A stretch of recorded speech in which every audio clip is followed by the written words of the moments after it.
aqui. Eu vou ler 1 Samuel 22, 1 e 2,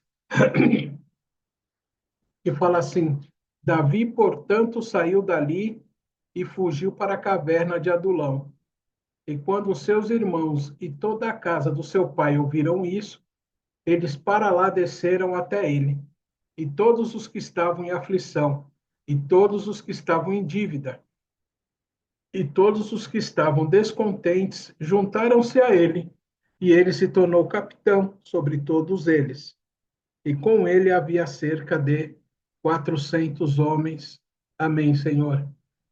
Deus, eu te peço que esta palavra que será ministrada agora, ela caia, Senhor, em terreno fértil, que os nossos corações, sim, os nossos, porque o meu também receberá essa palavra, seja, Senhor, um solo fértil, e que possa, Senhor, crescer mais de ti dentro de nós. Que o teu Santo Espírito que está dentro de nós se fortaleça e que consiga, Senhor, nos dar a certeza de que hoje nós conseguimos vencer o pecado e de que amanhã nós também conseguiremos. É que eu te peço e te agradeço em nome de Jesus. Bom, irmãos, eu nomeei essa palavra com um título assim: Vai valer a pena.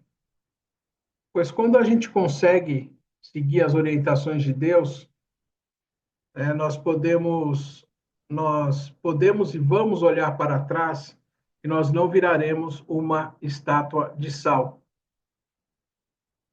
Para o rei Saul, Davi merecia ser morto, porque sabia que Deus era com ele e que ele seria o próximo rei. Davi, contudo, ele não era culpado de ter sido ungido por Deus.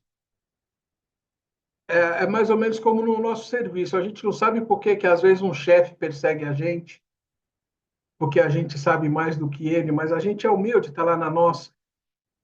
Às vezes a gente não sabe porque um professor nos persegue, ou dentro da própria igreja, porque que um pastor ou alguma liderança persegue algum irmão. Davi, ele não era culpado de ter sido ungido por Deus. E ele só foi ungido por Deus devido aos erros que Saul fez. Se nós formos para 1 Samuel 13, do 8 ao 10, fala o seguinte: E ele esperou 7 dias, de acordo com o tempo determinado que Samuel havia indicado. Mas Samuel não veio a Gilgal, e o povo espalhou-se para longe. E Saul disse: Trazei-me aqui uma oferta queimada e ofertas de paz. E ele ofereceu a oferta queimada. E sucedeu que assim que ele terminou de oferecer a oferta queimada, eis que Samuel chegou, e Saul saiu ao seu encontro para que ele pudesse saudá-lo. E Samuel disse: O que fizeste? E Saul disse: Como vi que o povo estava espalhado para longe de mim, e que tu não vieste dentro dos dias indicados, e que os filisteus se reuniram em Micmas, por isso disse eu: Os filisteus descerão agora sobre mim em Gilgal, e não fiz súplica diante do Senhor. Eu forcei-me, portanto, e ofereci uma oferta queimada. E Samuel disse a Saul: Procedeste loucamente. Não guardaste o mandamento do Senhor teu Deus, o qual te ordenou? Pois agora o Senhor teria estabelecido o seu reino sobre Israel para todo sempre. Porém, agora o teu reino não continuará. O Senhor procurou para si um homem segundo o seu próprio coração. E o Senhor ordenou que ele fosse capitão sobre o seu povo, porque tu não tens guardado aquilo que o Senhor te ordenou. Se ele tivesse tido um pouquinho mais de paciência, aquele cego, na passagem bíblica, clamaria: Jesus, filho de Saul, tenha misericórdia de mim. Faltou um pouquinho, faltou pouca coisa, irmãos. E às vezes acontece isso com a gente. A gente tem a promessa, aí a gente espera, e a gente cansa de esperar, aí a gente mete os pés pelas mãos e tudo que a gente tinha quase conquistado, a gente perde. Enquanto Saul não se preocupava em ser 100% ligado a Deus, pois quem escolheu ele foi o povo de Israel, mediante a sua beleza, né? E para ele, eu penso da seguinte forma quando eu leio essas passagens de Saul. Para mim parecia que tanto fazia ele obedecer a Deus ou ele ouvir o povo. Davi, ao contrário, ele falou no versículo 11 do Salmo 51, não me expulses de tua presença e não toma de mim o teu Santo Espírito. Davi não se importava em perder reino, em perder família, em perder exército, em perder dinheiro. Ele só não queria perder o Santo Espírito de Deus de dentro dele. Vejam, irmãos, a diferença que nós temos de dois reis, um na sequência do outro, né, de como trabalhava com Deus. Eu não estou aqui no Ministério Graça do Senhor Jesus porque o pastor é gente fina ou porque ele torce para o Palmeiras. Não. Eu estou aqui porque Deus me colocou aqui. Assim como ele colocou a todos nós. Nós não somos o mesmo número de pessoas que saiu da nossa antiga denominação. Mas nós somos, irmãos, o que Deus separou para ele, aqui com a missão de ajudar no crescimento do reino. Ontem o presbítero falou que às vezes, por um, por dois ou por três problemas, a gente acaba quebrando. Ou seja, a gente não consegue seguir em frente. E ele citou o espinho, né, da carne de Paulo. E como Deus trabalhou com ele e trabalhou nele naquela situação. Ele trabalhou com ele e trabalhou nele. Eu sempre falo que tudo é vontade ou é permissão de Deus. Eu sempre falo essa frase. E eu procuro deixar ela fincada na minha mente, no meu subconsciente, porque ela me ajuda a pensar no meu dia a dia. Porque às vezes acontecem coisas estranhas na nossa vida, coisas inusitadas, né? E a minha pergunta sempre é: Deus, o que que o Senhor quer com essa situação? Porque as coisas que acontecem na nossa vida, elas têm um porquê. E aí, se você só vai vivendo, deixando a vida levar você, isso não vai te ajudar em nada. Mas, se você pedir a Deus uma orientação do porquê daquela situação, Jó perguntou para Deus o porquê que ele estava passando aquilo.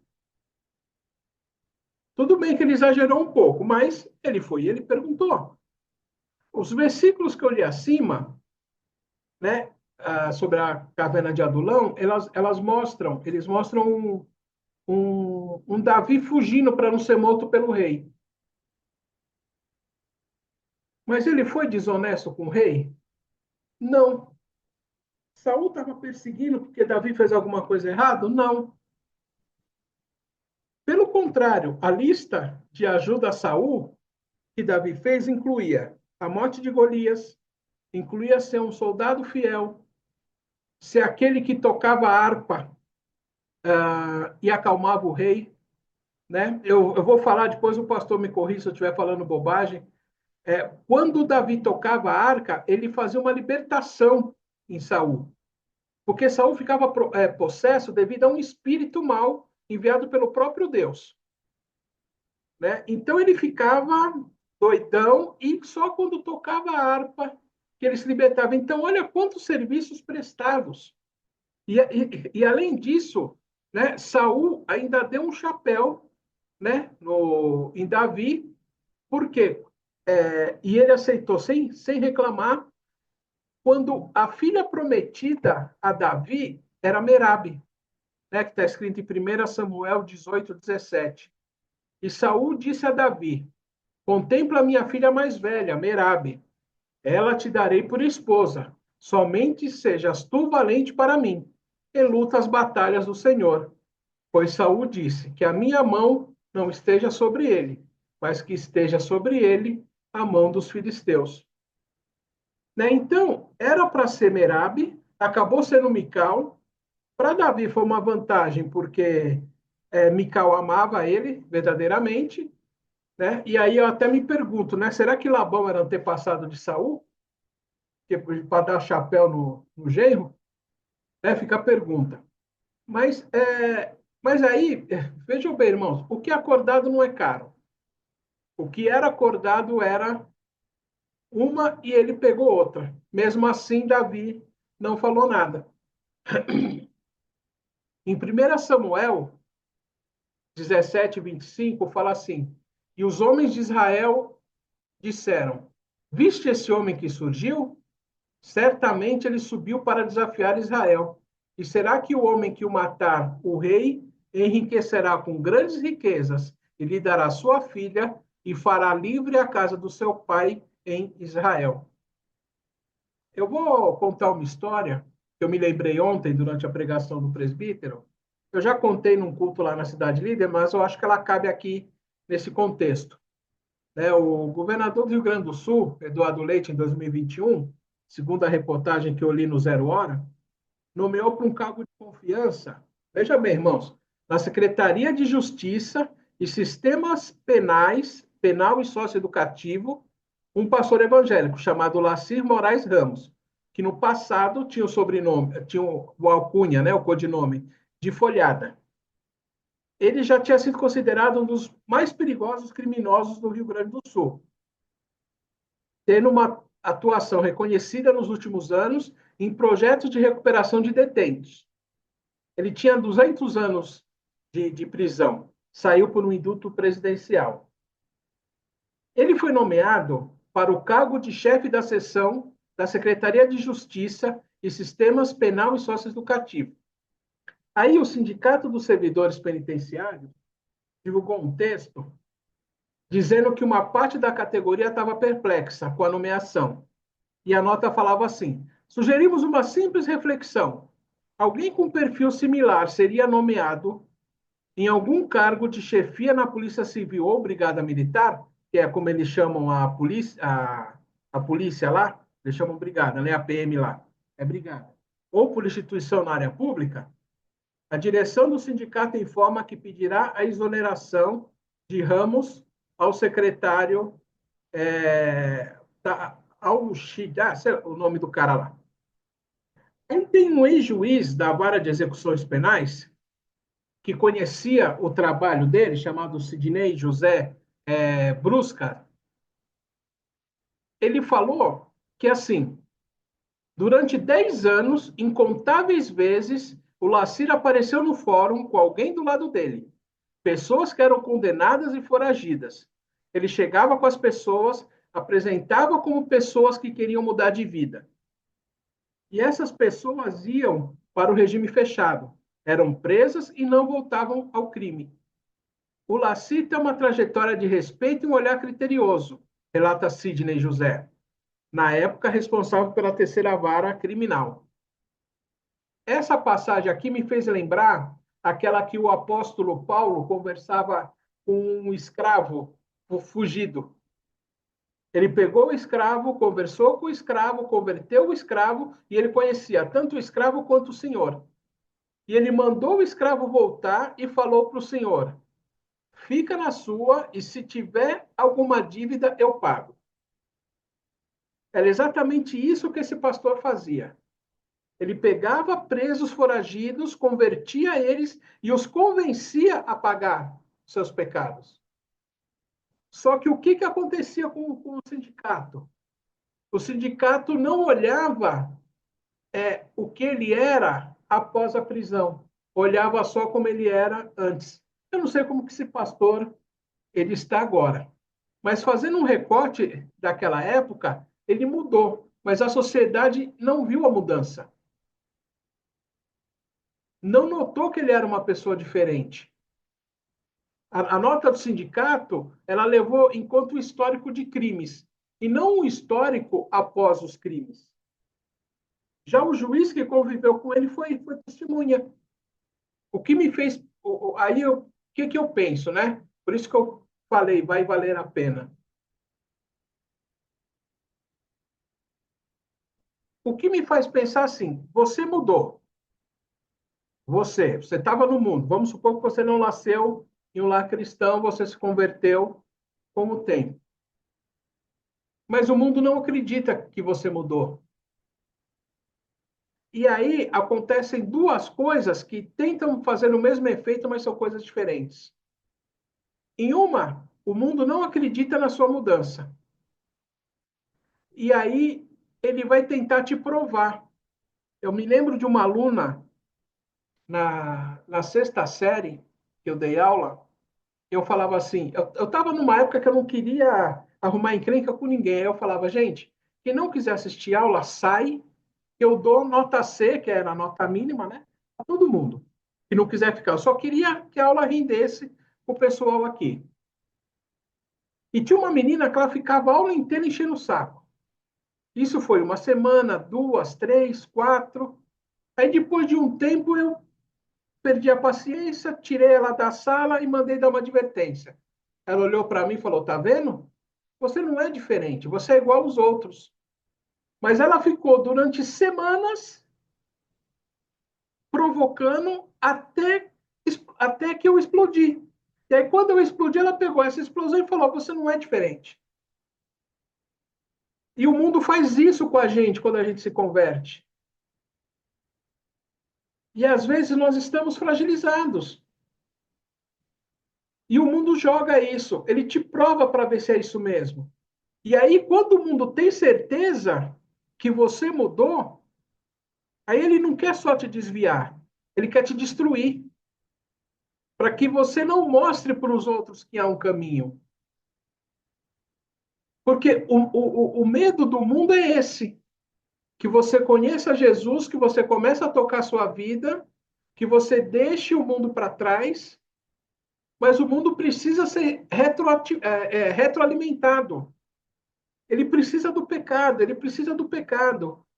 E quando a gente está no mundo, não que quando nós nos convertemos, nós aceitamos a Jesus, nós deixamos de pecar. Não, não existe ninguém que não peca. Mas nós nos arrependemos. E isso não dá a força que o mundo precisa, essa retroalimentação que ele precisa. Né? Muitas vezes eu prego e eu sempre comento na igreja de como seria, né, a nossa reação ao receber os gadarenos da vida. Salvo engano, nos últimos 2 meses eu reparei, porque eu fico, fogo, eu fico lá sentado, olhando os dois celulares, mais o computador, eu fico prestando atenção, dois fones de ouvido diferentes, então eu não vejo o que está acontecendo à minha volta. Mas eu acho que nos últimos 2 meses eu vi 3 pessoas entrando de bermuda e chinelo na igreja. Duas sentaram, assistiram, uma assistiu meio culto, outra ficou até o final. Essa que ficou até o final foi num domingo de manhã, que eu estava saindo para fazer algo. Eu acho que eu estava levando meu pai na Santa Ceia dele, e eu vi o rapaz que estava sentado na igreja passar na minha frente. E um outro que eu acho que foi numa quarta-feira à noite, ficou quase o culto todo e saiu um pouco antes. E a terceira pessoa foi até uma pessoa que a irmã Conceição comentou, né, que entrou direto. Ele entrou, foi direto ali para o púlpito para subir. E aí eu não sei se foi o presbítero ou se foi o pastor que começou a orar, né, por ele, porque aparentemente ele ia subir no púlpito, sei lá, ia pegar o microfone de alguém, não sei o que ele ia fazer. Eu vi que ele ia causar. Eu não sei se foi o pastor ou foi o presbítero. Quem eu me lembro claramente foi o Cauê. Na hora ele largou o violão e começou a orar também. E ele ajudou em oração e depois eu falei para ele, falei, rapaz, o que foi? Ele falou, cara, eu sei que eu tinha que ir. Eu fui levado até aquela atitude. Né? E eu creio que sempre está nas orações de todos os irmãos que a igreja cresça em número de pessoas, né?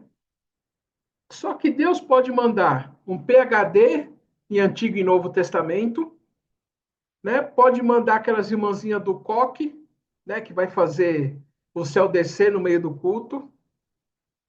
Pode mandar pessoas despreparadas, mas com coração ávido em aprender, né? E o que nós colocamos na mão delas elas vão fazer, no começo meio atrapalhado, mas depois vai pegando no tranco. E ele pode mandar também, irmãos, pedras brutas e cavalos bravos. E que vão precisar de paciência, não só da parte deles, mas da nossa parte também. Porque se a gente pegar uma pedra bruta e trabalhar direitinho, ela vira um diamante. E se a gente pegar um cavalo bravo e a gente conseguir amansar, ele vai nos ajudar não a ser uma igreja grande, mas uma grande igreja. E aí eu acho que o foco de muitos fundadores de igreja, infelizmente, não está em ser uma grande igreja, está em ser uma igreja grande. É abrir não sei quantas filiais, é ter não sei quantos membros, é ter não sei quanto de dízimo. Esse ano eu me comprometo a ganhar 30 almas para Jesus. Ele pode ganhar? Pode. Mas e se a casa dele, a filha desistiu de ir, o filho não vai, a esposa acha que é casada com aquele Mister Jack e Mister Hyde, né? Porque em casa ele é um e na igreja ele é outro. Vale a pena nós pegarmos a nossa força e jogar e olharmos em volta da nossa família e irmos para fora para ter uma igreja grande ou ter uma grande igreja? E às vezes, irmãos, nós fazemos isso sem perceber. Eu me lembro que no encontro de casais que eu fui com a Sandra, a principal reclamação dela era que eu não saía da igreja. Aí eu falava para ela, poxa, mas eu não estou indo para o bar beber, eu não estou indo para a noitada, eu não estou indo para a farra, eu estou indo para a igreja. Só que eu ficava tanto na igreja que a minha casa ficava largada. Entende, irmãos? Eu queria uma igreja grande, mas o meu lar, que também é uma igreja, não estava funcionando, não estava indo. E ela nem ia para a igreja. Quando eu consegui chegar no meio termo, graças a Deus, ela veio para a igreja. Então, irmãos, vai valer a pena. Esse ano de 2025 vai valer a pena. Aqui nós estamos falando sobre o mês de novembro. Provavelmente, em novembro, nós vamos ter passado por muitas coisas. Mas se nós tivermos na nossa mente que nós queremos ser uma grande igreja e não uma igreja grande, vai nos ajudar a fazer o que Deus quer por nós. Talvez comece a vir mais pessoas de bermuda no meio do culto. Talvez aqueles bancos comecem a ficar cheios e a gente tenha que pegar aquelas cadeiras que estão ali em frente aos banheiros e colocar ali onde ficam os carros. Mas isso vai acontecer se o nosso coração, se Deus perceber que o nosso coração é 100% dele, aí ele vai dar para nós coisas que a gente não imagina.